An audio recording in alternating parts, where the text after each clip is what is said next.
Xavier Lufer, bonjour. Bonjour. Vous avez récemment traduit un auteur israélien d'expression arabe, Samir Nakash. Pouvez-vous nous dire qui est Samir Nakash? Bien sûr. Alors, en réalité, je n'ai pas encore terminé la traduction du livre de cet auteur. Je m'y attelle actuellement.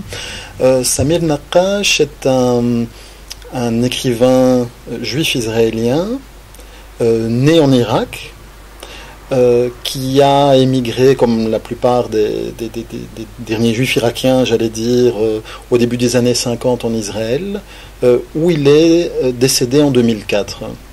Alors il est l'auteur de nombreux livres, des romans, des pièces de théâtre et aussi des recueils de nouvelles, qui ont une particularité, et non des moindres, c'est qu'elles sont toutes intégralement rédigées en arabe. C'est-à-dire que malgré son départ pour Israël, il a continué d'utiliser l'arabe comme langue de rédaction.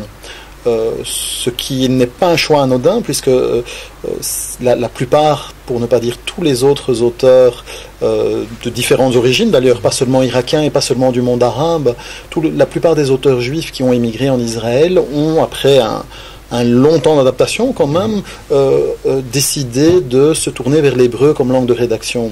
Je pense à des auteurs comme Shimon Ballas ou Sami Michail, qui sont également des auteurs juifs israéliens d'origine irakienne, qui ont produit leur premier livre en arabe et qui ensuite se sont tournés vers l'hébreu, pour une raison bien simple, c'est que recommençant leur vie dans un nouveau pays, ils ont décidé, pour avoir un lectorat dans ce pays, d'écrire en hébreu. Alors c'est le cas aussi je dirais qu'on a un peu deux cas de figure dans la littérature israélienne. On a des auteurs comme David Shahar ou Amos Oz qui écrivent en hébreu, qui est leur langue maternelle, et puis on pourrait citer de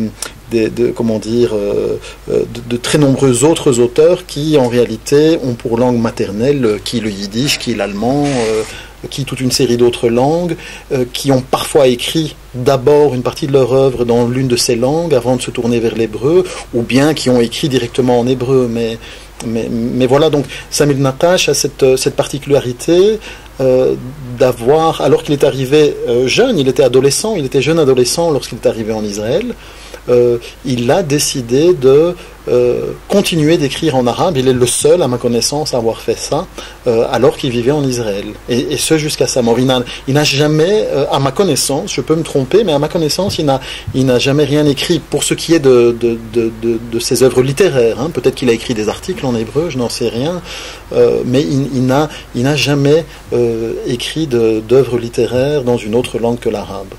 Il était écrivain à part entière, ou il avait d'autres activités? Je ne crois pas qu'il vivait de sa plume. J'ai cru comprendre qu'il vivait assez chichement en Israël, hein, parce que il était pour lui impossible de vivre de sa plume, parce que son choix, que moi je trouve extrêmement courageux et fascinant pour quelqu'un qui s'intéresse à la littérature et à la langue, mais il a fait un choix, je dirais presque suicidaire sur le plan littéraire, c'est-à-dire que il s'est coupé de ces deux publics potentiels.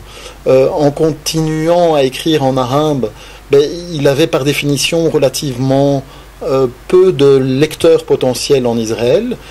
Bien sûr, il y a des gens qui maîtrisent l'arabe, etc. Mais j'ai cru comprendre que ces livres circulaient surtout dans la communauté juive d'origine irakienne d'Israël et pas tellement dans le reste du pays. Par ailleurs, il s'est aussi quelque part, là c'est pas lui qui s'est coupé du lectorat arabe, mais on va dire que le lectorat arabe s'est partiellement coupé d'un auteur qui pour moi vaut vraiment la peine d'être lu, pour des raisons strictement politiques, à savoir que c'était un auteur juif israélien, donc ses livres étaient peu lus ou peu diffusés dans le monde arabe, même si l'un de ses l'un de ses livres, un très beau roman qui s'appelle Shlomo le Kurde, a été publié en réalité en Allemagne, mais dans une maison d'édition arabe, créée et tenue par un intellectuel irakien. Et je sais que ces livres circulaient parmi les intellectuels et circulent encore parmi les intellectuels arabes et notamment irakiens. J'ai remarqué en discutant avec des Irakiens qui s'intéressent à la littérature ou avec des écrivains irakiens qu'il était connu, les gens le connaissent. Samir Naqash n'est pas du tout un inconnu pour les intellectuels irakiens. Et est-ce que vous pensez que son cas nous aide à mieux cerner, notamment à travers son œuvre littéraire, le rapport qu'avaient les Juifs ayant quitté leur pays d'origine au monde arabe et à la langue arabe? Oui, tout à fait. Pour commencer par le lien avec la langue, la communauté juive irakienne avait une particularité qu'on ne retrouve pas forcément dans les autres pays arabes. Et cette particularité, c'était de parler, en tout cas pour ce qui est de la ville de Bagdad, les Juifs de Bagdad parlaient un dialecte particulier. C'est-à-dire que lorsque vous les entendiez parler, vous pouviez directement déterminer que votre interlocuteur était juif. Mais pas pour une question d'accent. On sait que par ailleurs, pour les juifs marocains, etc., on pouvait de temps en temps reconnaître l'accent de quelqu'un, mais on ne peut pas dire qu'il parlait un dialecte différent du reste de la population.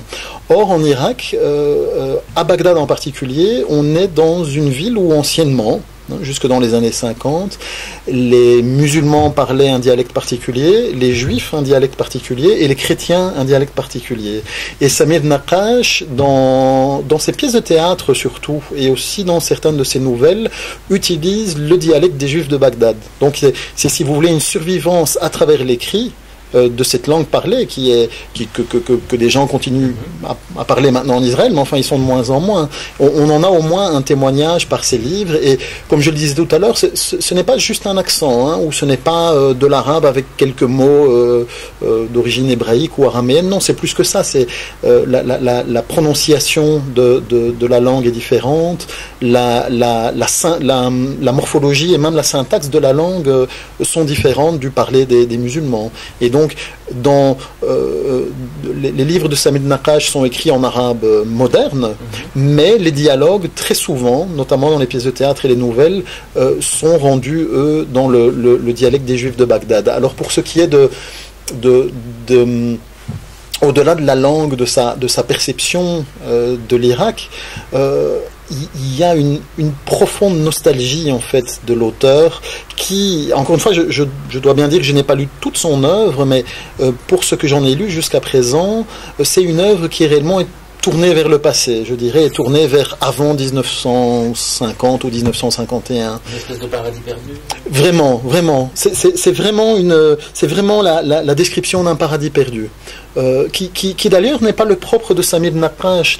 Beaucoup de juifs irakiens vraisemblablement étaient particulièrement attachés à leur pays, et je me souviens, je ne sais plus quel est le nom de l'auteur, mais un chercheur israélien qui il y a des décennies déjà a produit, il y en a plusieurs, mais dans un livre en particulier, il a produit une étude du dialecte des juifs de Bagdad, et à la fin de cette étude, il y a un recueil de textes, et je me souviens, il y a déjà des années d'avoir lu dans ce recueil de textes des témoignages où on demande aux gens de parler de Bagdad. Alors Bagdad, c'était comment? Les fruits étaient différents, ils n'avaient pas le même goût qu'ici en Israël, les pastèques étaient plus rouges à l'intérieur, les pêches avaient plus de saveur, etc. Donc il y a vraiment une nostalgie, et on retrouve ça chez Samir Naqash. Il a une nostalgie pour cette période, et alors il insiste beaucoup sur alors qu'elle soit idéalisée, mythifié ou réaliste, moi je ne me prononce pas, ce n'est pas mon rôle, mais il insiste beaucoup sur l'entente entre les différentes communautés dans son livre. en même temps, il ne gomme pas les réalités. Dans le roman que j'évoquais tout à l'heure, Shlomo le Kurde, il évoque un événement particulièrement tragique pour la communauté juive de Bagdad qu'on appelle le Al-Farhoud, et qui était un pogrom qui a touché la communauté juive de Bagdad, dont les magasins ont été pillés, il y a eu plusieurs victimes, etc. Il l'évoque dans son livre, il l'évoque même longuement. Donc il n'essaye pas de gommer les faits, mais en même temps dans son livre, il insiste beaucoup sur l'amitié de ces personnages juifs et de la solidarité même qu'ils avaient avec leurs collègues musulmans. Alors par exemple, le personnage principal du livre Shlomo le Kurde va perdre sa femme qui va être assassinée pendant le Farhoud, et c'est symbolique, mais très fort, je pense. La personne qui va lui annoncer la mort de sa femme avec réellement beaucoup de peine, c'est l'un de ses meilleurs amis qui est un commerçant de Bagdad musulman. Donc je crois, c'est comme ça que je l'analyse en tout cas, que dans la vision de Samir Naqash, c'est une manière de montrer que ce pogrom a été le fait d'une partie des musulmans de Bagdad, mais pas spécialement représentatif de toute la population.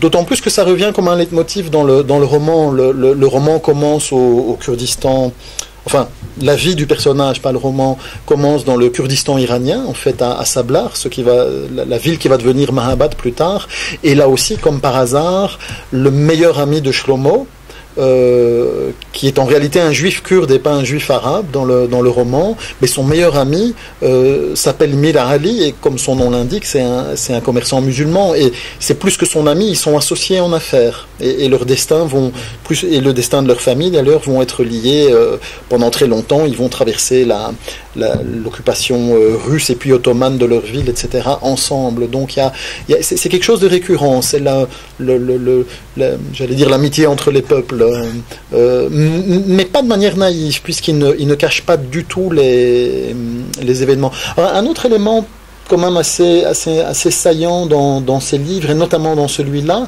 c'est la religion. La religiosité de ces personnages. Ces personnages juifs sont des juifs pratiquants. Alors, encore une fois, en lisant, je n'ai jamais rencontré l'auteur, mais en lisant ce que j'ai pu trouver sur l'auteur, il était apparemment lui aussi un homme assez pieux. En même temps, ces personnages invectivent régulièrement Dieu, notamment quand certains événements arrivent. Ils se posent des questions, ils se demandent mais pourquoi Dieu nous fait passer par ces épreuves? Et puis ensuite, ils trouvent la réponse. Mais il y a quand même des moments de révolte par rapport à Dieu qui sont quand même quelque chose d'assez particulier. Voilà, ce sont quelques éléments saillants de son œuvre. Merci. Je vous en prie.